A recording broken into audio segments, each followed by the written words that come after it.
And now a real challenge is coming up.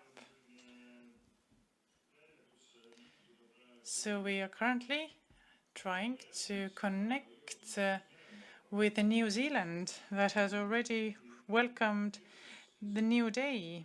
And we should shortly be talking with Andrew Terris, that is the Senior Associate of IFIC and Head of Solutions. And Leo Lewis should join us shortly from here. And he is the Director of Research and Development at IFIC.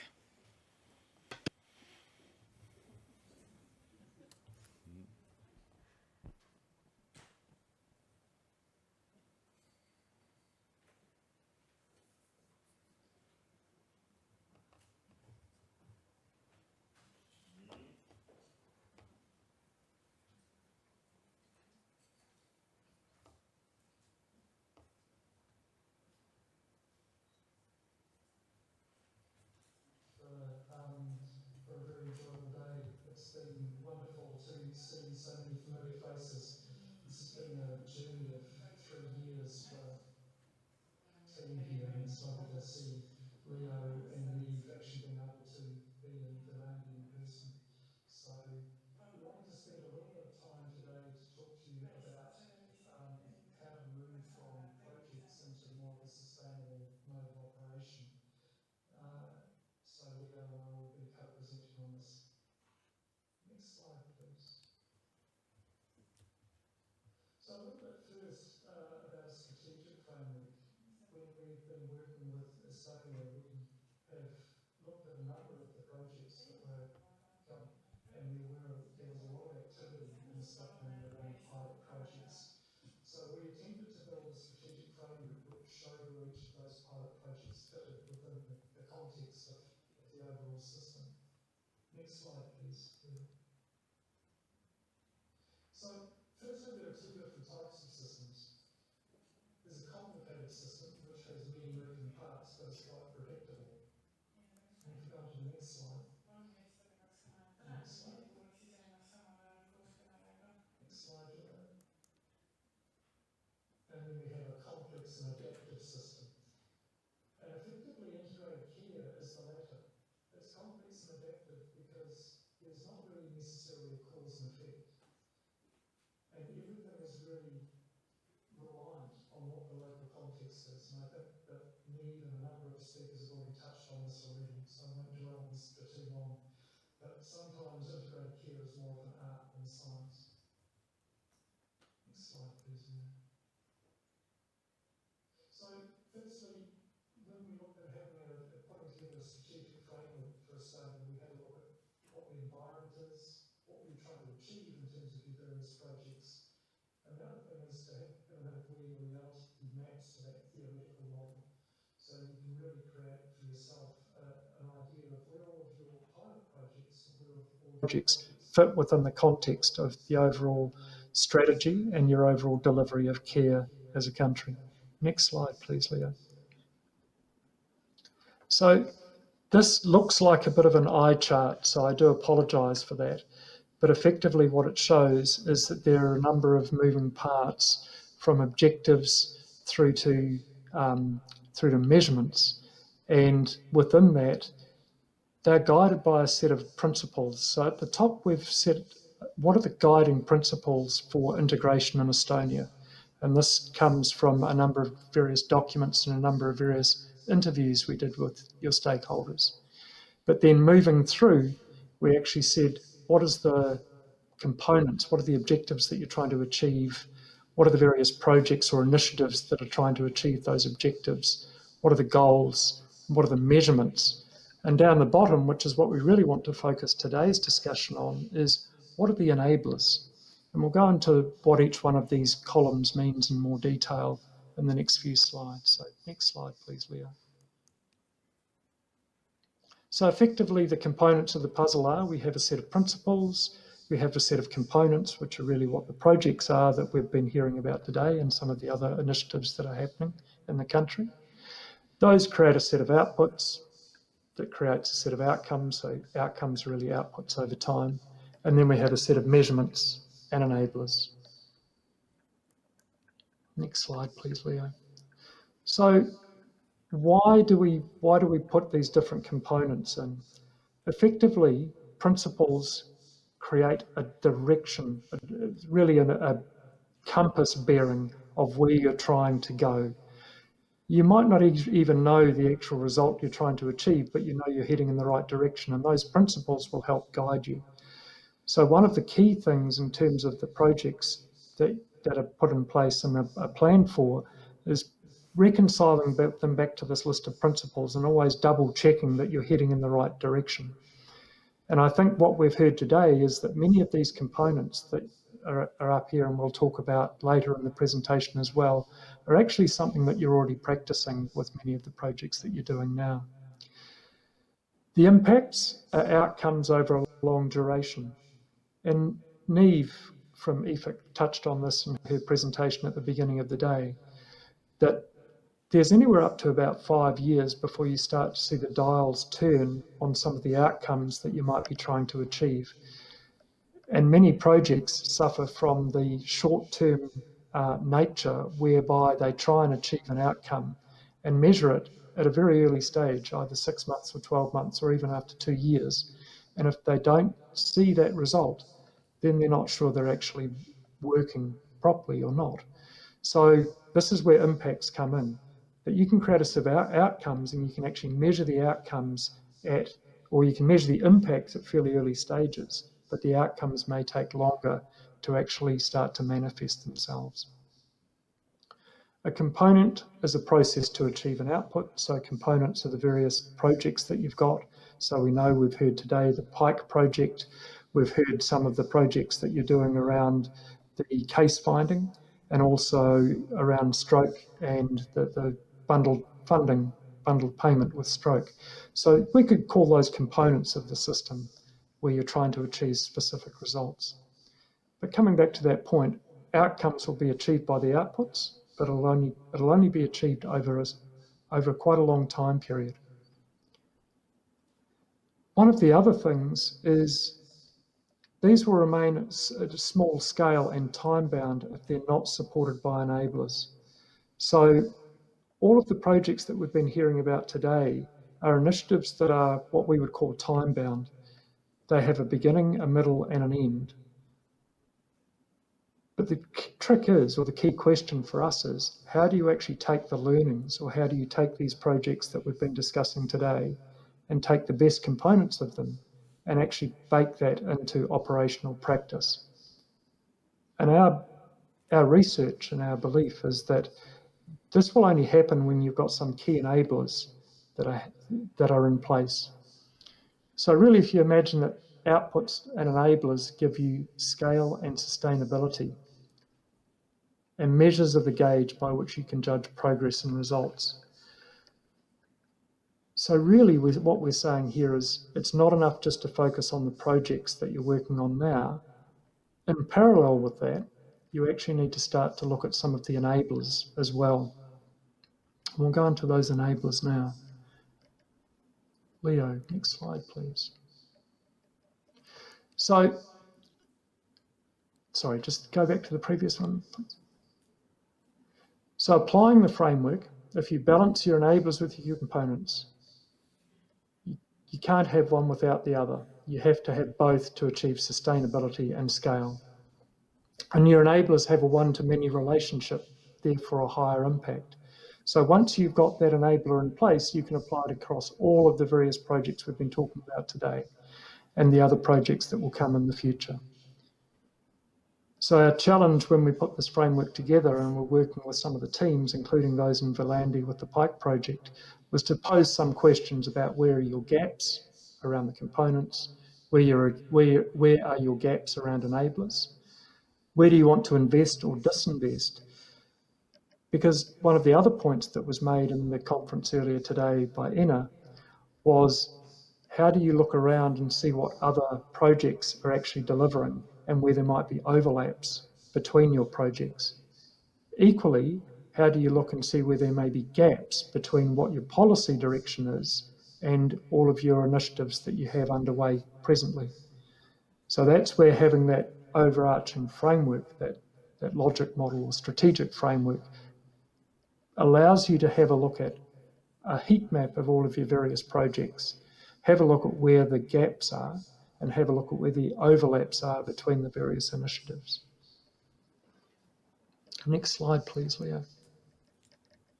This was done some time ago, probably about just over a year ago, and it's a very simplistic view, but it was attempting to overlay some of the existing initiatives that were in play at that point in Estonia. And some of these projects are the ones that are represented here today. So you can see here that there are enablers that the policy is trying to achieve. There are a number of projects that actually achieve some of those elements and slight overlaps in some.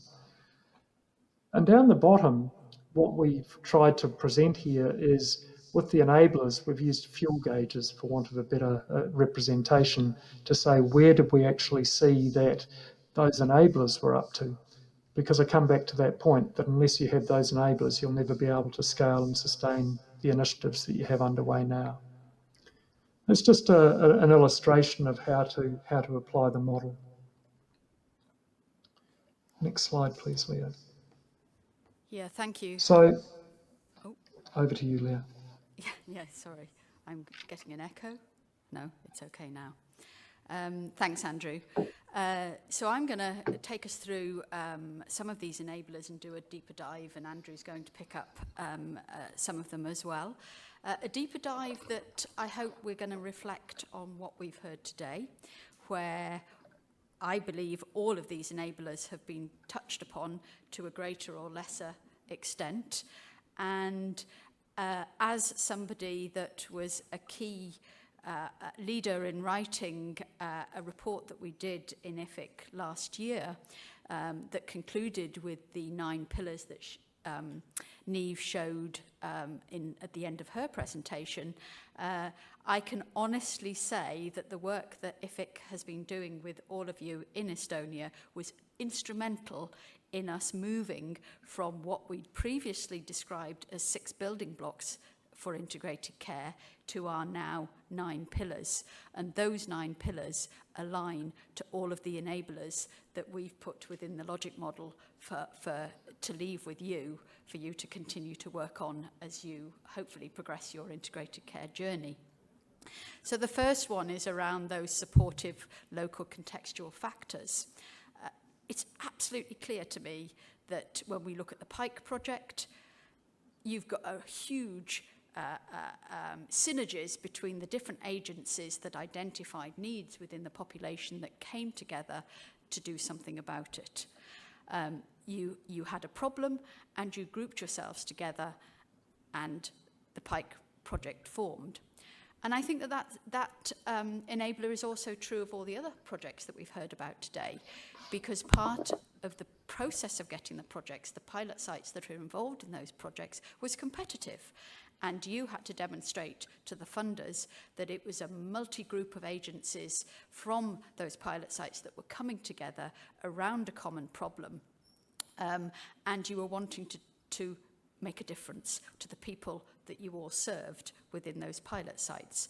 So getting those agencies on board to begin with is incredibly important. Andrew, over to you. Thanks, Leo. The next one is around system-wide governance and leadership. And we recognise that there's incredibly strong leadership individually within the projects themselves, and we've seen examples of that from all the presentations today.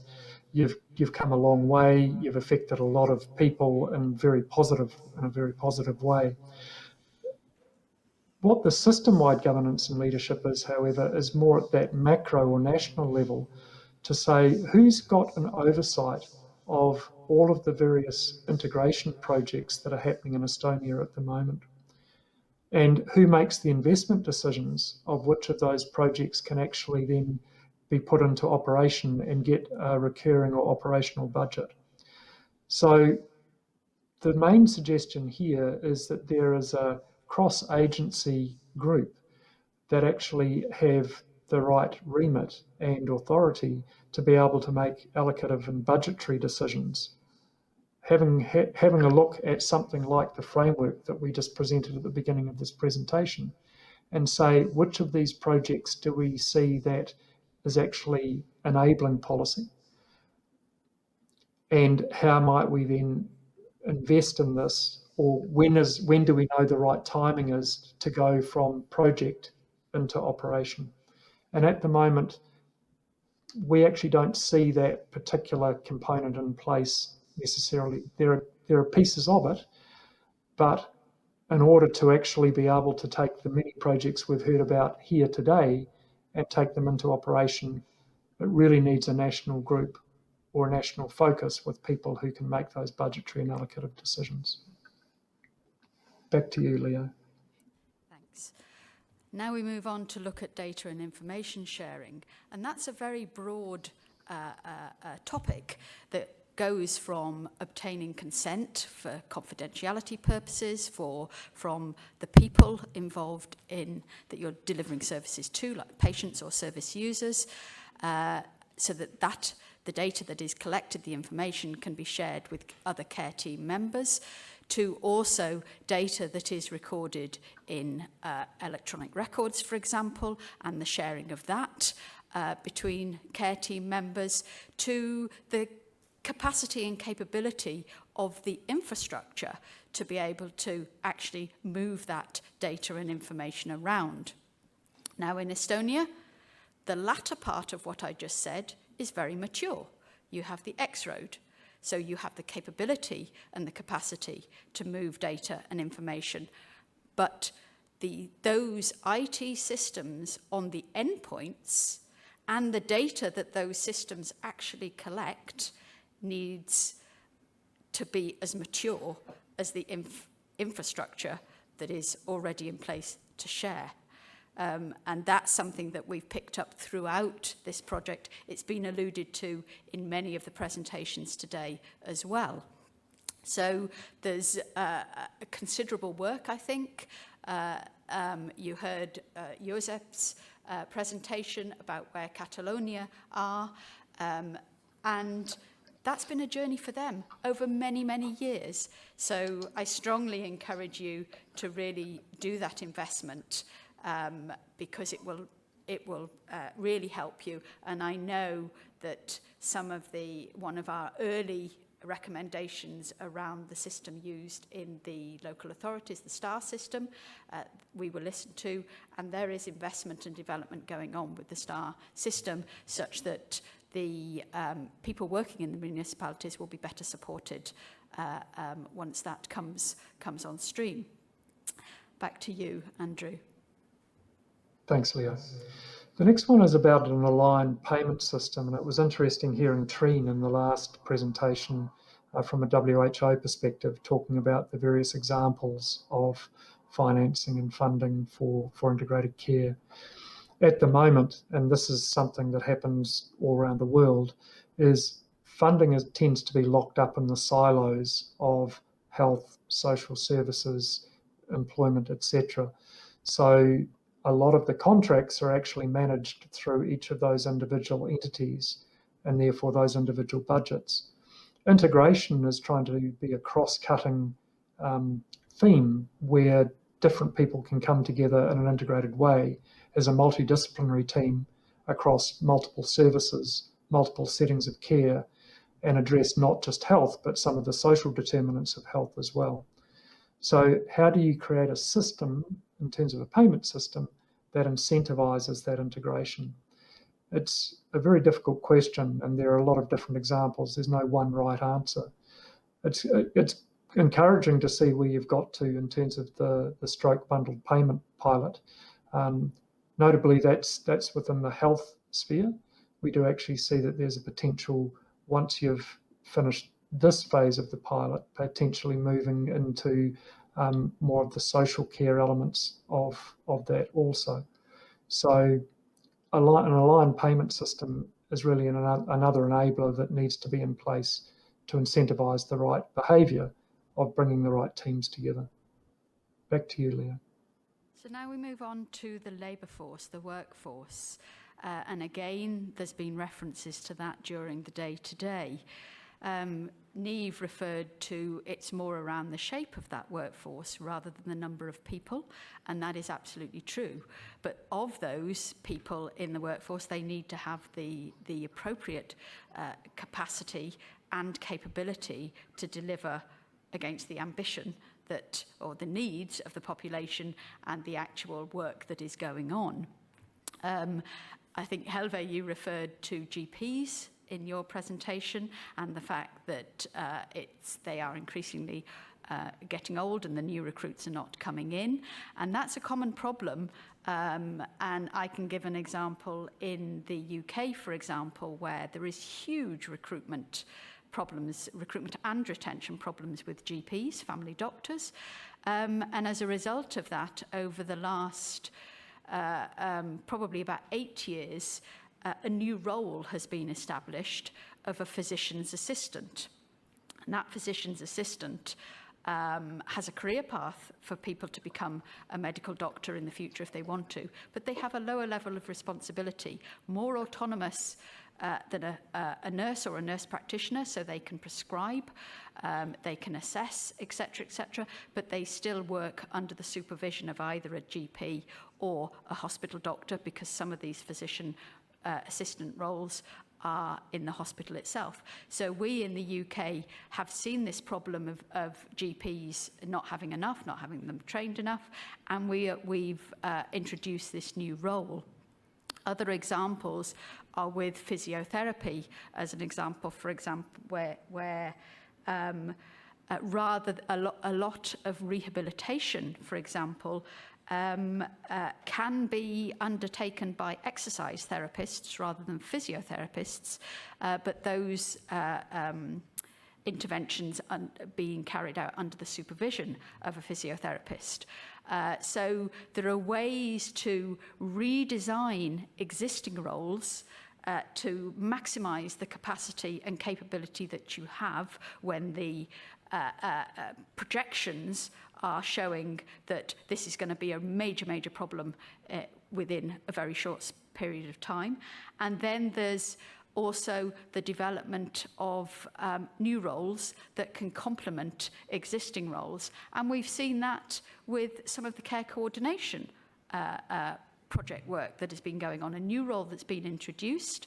And whereas in the stroke project, some of the models are around the coordination role baton being moved from the stroke coordinator to the municipality coordinator. So again, different models that can play out in practice, and a really important component, because we've seen in our time in Estonia that there's a big focus on rehabilitation across a number of projects, but actually the major part of the workforce that delivers rehabilitation has the fewest care team members within it.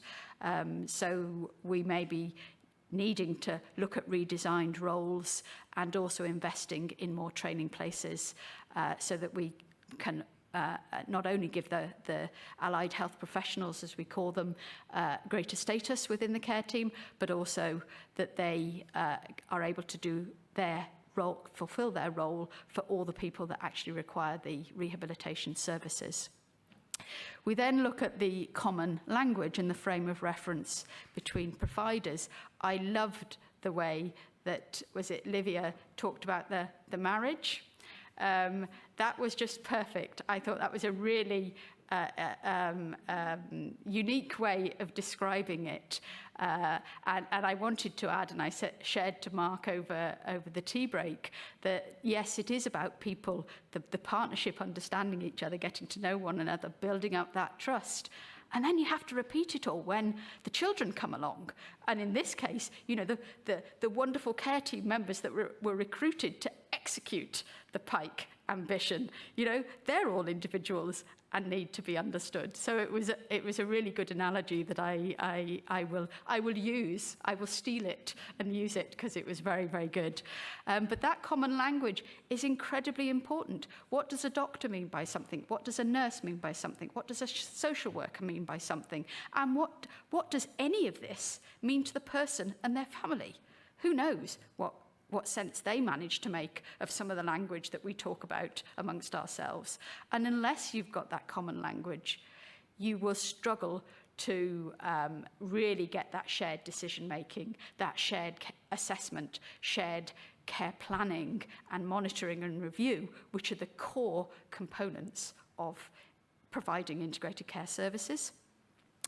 So keep on.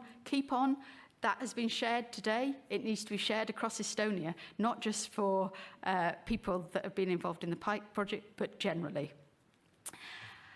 Community support networks, third sector organisation, non-government organisations.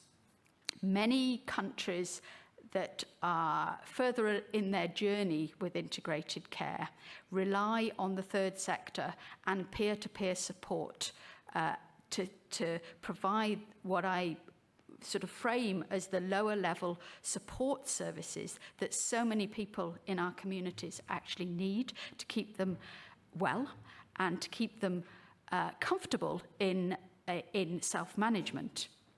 In Estonia, this is probably the weakest link in the health and care system, but there is plenty of good stuff out there which has the capability of being harnessed and becoming part of the wider system.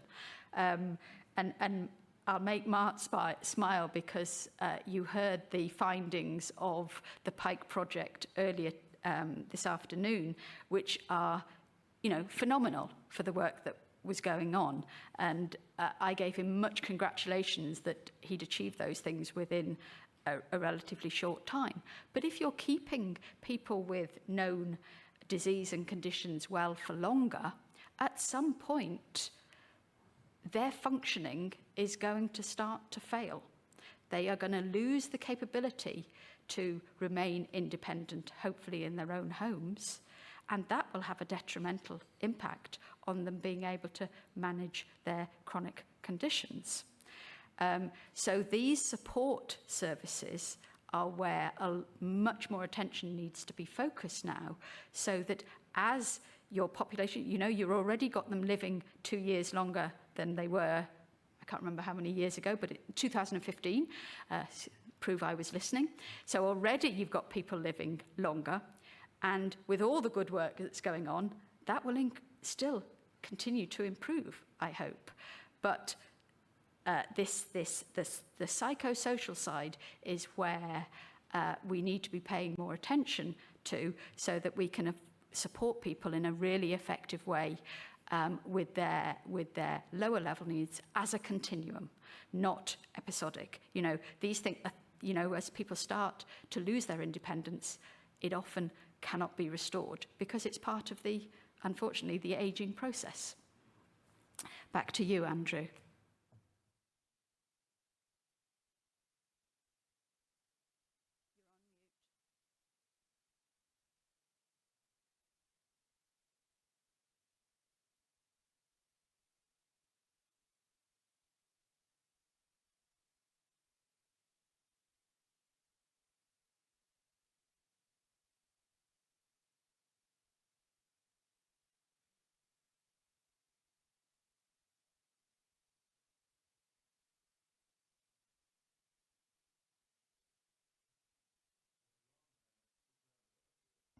Can we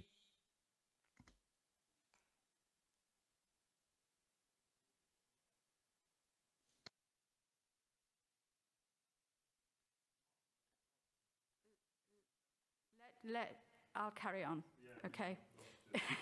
Yes, let me carry on. The shared vision links very, very much to the supportive local contextual factors and the common language and frame of reference between providers, whereby, as has been evident from the PAIK project, people spending time actually understanding the ambition so that everybody has a good understanding of that vision, including the people within the community, the people with whom your project is going to support and hopefully improve their health and well-being over time. So that shared vision is a real partnership exercise to get everybody on the same page, and comes once you've got your funding stream and can start to build the relationships between the different partners that will be involved. And then the last enabler is around evaluation, the measures that you're going to use, and we've heard a lot about that, and that needs to be really, really transparent. And I think one of the things that we often find with integrated care services and projects is that the investment is often, or can be often, on the health side, but the beneficiary is the social side, and vice versa. And this is where, if we're not clear about having our shared vision and knowing that we all own the measures that we're trying to improve upon, then we're going to fall down here. And it is also important that all the agencies that are involved in a project actually record the appropriate, they collect the appropriate data that is all going to contribute to the overall picture. And I'm sure that the Pike project learnt some lessons, have probably got some scars to show where on the measurement side of things, in how they can do that most effectively together, because it really does come back to your data and your information, and what does it mean, and if you haven't got it, you can't report on it. Are you hearing us now, Andrew? Are you able to talk?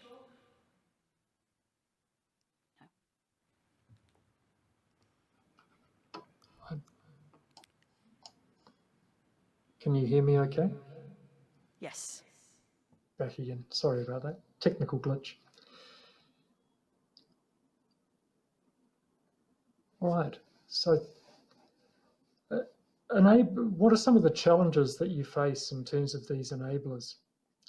And it's really a case of enablers really aren't part of the project scope, because they operate sometimes at a macro and national level. So you might not have direct influence over them, but if you're aware of what they are, then you'll know the stakeholders that you need to approach to talk to about them, and you can lobby them. So the other thing is that factors seen as at a macro level are typically outside of the control of the project. And there's no bridge between the project or proof of concept to an operational scale. But hopefully with some of those enablers that we've just walked you through and some of those examples, it'll give you something to take away and think about how many of those are already in place, either within your municipality or nationally, for you to be able to scale your projects at that national level. And of course, everyone's very busy. People are doing their day jobs as well. So we would encourage you to have a think about that strategic framework and where your project fits within that strategic framework. So when you speak to the policymakers and the funders, you're able to show exactly where it is you fit. Show where you're following the principles or have followed the principles to try and make sure that you're heading in the right direction in the future. And then basically just map out what enablers you think are going to be critical for your project to move from where they are now into something that's going to be able to scale and sustain. And it's never too early to start that. We would encourage you not to wait until the end of the project to look at that. You probably want to start looking at that when you're about halfway through the project, so you can actually start looking where you might fit in the operational picture and scaling up and out beyond just a project or proof of concept. Thank you very much. Thank you.